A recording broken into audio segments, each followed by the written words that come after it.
한 주간 잘 지내셨습니까? 오늘은 사도행전 10장에 나오는 베드로가 본 환상을 중심으로 말씀드리랍니다. 기독교가 세계 종교가 되는 과정에 있어서 중요한 분수령은 예루살렘 교회의 유대적인 틀을 깨고 이방 그리스도인들이 들어올 수 있는 문을 여는 일이었습니다. 교회가 이방인을 받아들이는 문을 연 사람은 역시 베드로였습니다. 사도행전 10장은 신약 성경 전체에서도 중요한 장 중에 하나입니다. 가이사랴 지방 로마 백부장 고넬료와 베드로의 만남이 기록되어 있는데 이 일은 복음의 여정에 아주 중요한 사건입니다. 이방인 로마 군인 고넬료와 유대 평민 베드로는 서로 만나기 힘든 위치에 있었습니다. 근데 두 사람이 모두 환상을 경험하면서 만나는 길이 열렸습니다. 베드로는 환상 중에 하늘에서 보자기가 내려오는 것을 보았는데 그 안에 잡다한 짐승과 파충류와 새들이 있었습니다. 그리고 베드로야 어서 잡아먹으라 하는 음성이 들렸습니다. 베드로는 주님 절대로 그럴 수 없습니다. 저는 속되고 부정한 것을 한 번도 먹은 일이 없습니다 라고 하였습니다. 베드로는 유대교 율법의 관념을 벗어날 수 없었기 때문입니다. 그런데 다시 음성이 들려 하나님께서 깨끗하게 하신 것을 속되다 하지 말아라 하셨습니다. 그 일 뒤에 고넬료가 베드로에게 사람을 보내어 그의 집에서 말씀 듣기를 청하니 베드로가 고넬료를 만나러 갔습니다. 베드로는 여전히 유대인의 규례대로 정해진 시간에 기도하는 사람이었고 레위기의 규례를 따라 먹는 음식, 먹지 못하는 음식이 있었습니다. 3년 동안 예수님과 함께 다녔지만 그는 여전히 유대인의 틀을 벗지 못한 사람이었습니다. 그런 그가 환상을 통해 새로운 계시를 받게 되었습니다. 하나님께서 깨끗하게 하신 것을 속되다 하지 말라. 이 말이 이방인에 대한 태도를 말하는 것이라는 것을 고넬료를 만나면서 깨닫게 되었습니다. 베드로는 고넬료를 만남으로써 이방인 중에도 의롭고 하나님을 경외하고 하나님 말씀으로 교통이 되는 사람이 있다는 것을 알았습니다. 참으로 하나님께서는 사람을 외모로 가리지 않는 분이시고 그분을 두려워하며 의를 행하는 사람은 그 사람이 어느 민족에 속해 있든지 다 받아주신다는 것을 깨달았다라고 했습니다. 이 말씀이 베드로의 경험을 통해 초대교회에 주어지는 중요한 메시지였습니다. 외모는 생김새뿐만이 아니라 그 사람의 인종, 지식, 문화, 종교 등 사람에 대해 알고 있는 모든 것이 다 외모입니다. 사람을 외모로 보지 않으시는 하나님 앞에서 우리는 어떤 편견이나 울타리도 다 내려놓게 됩니다. 이 사건은 베드로의 편견이 깨어지고 유대교의 선민의식과 율법적 태도도 깨어지는 사건이었습니다.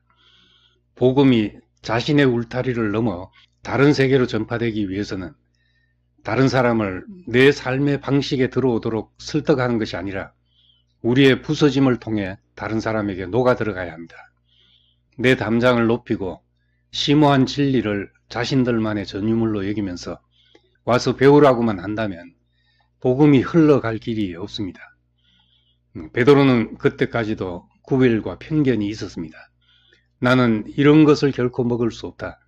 나는 이런 사람을 결코 가까이 할 수 없다 하는 것이 있었습니다. 그런데 환상을 보고서 하나님은 이방인들도 깨끗하다 하시고 율법을 지키는 유대인인 자기들과 차별을 두지 않는다는 것을 알게 된 것입니다. 어떤 일을 반복하다 보면 개인의 습관이 되고 사회적 관습이 되어 시간이 흐르면 진리처럼 굳어져 버립니다. 그래서 우리가 진리라고 생각하는 것들이 때로는 내가 속한 사회의 오랜 관습일 수도 있습니다. 한 아프리카 선교사의 경험담입니다.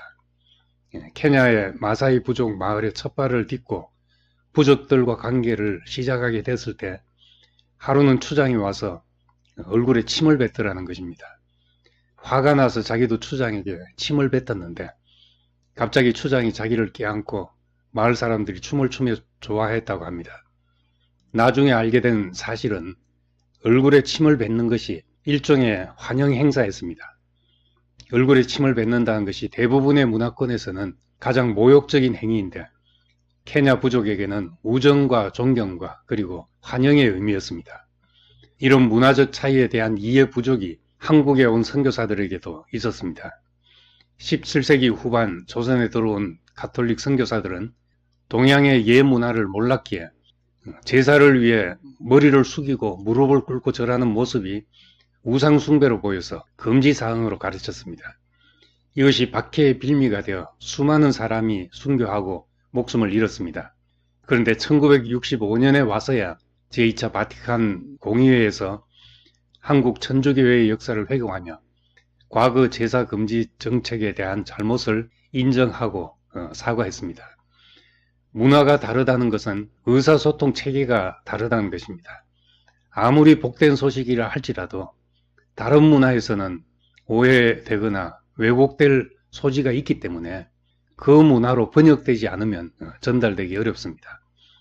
성경 안에 진리도 있지만 그 진리를 담고 있는 그릇과도 같은 문화도 들어 있습니다. 이것이 구별돼야 본질적인 것과 비본질적인 것, 절대적인 것과 상대적인 것이 구별됩니다. 어떤 말씀의 참된 의미를 알면 그것을 전달하는 규례나 의식에서 자유롭게 됩니다. 고린도전서에 있는 말씀처럼 권위 아래 있다는 것을 보이기 위해 여자가 머리에 수건을 쓴다는 것은 고린도 교회의 상황에서 나온 문화이지 오늘날도 고수해야 하는 진리는 아니었습니다.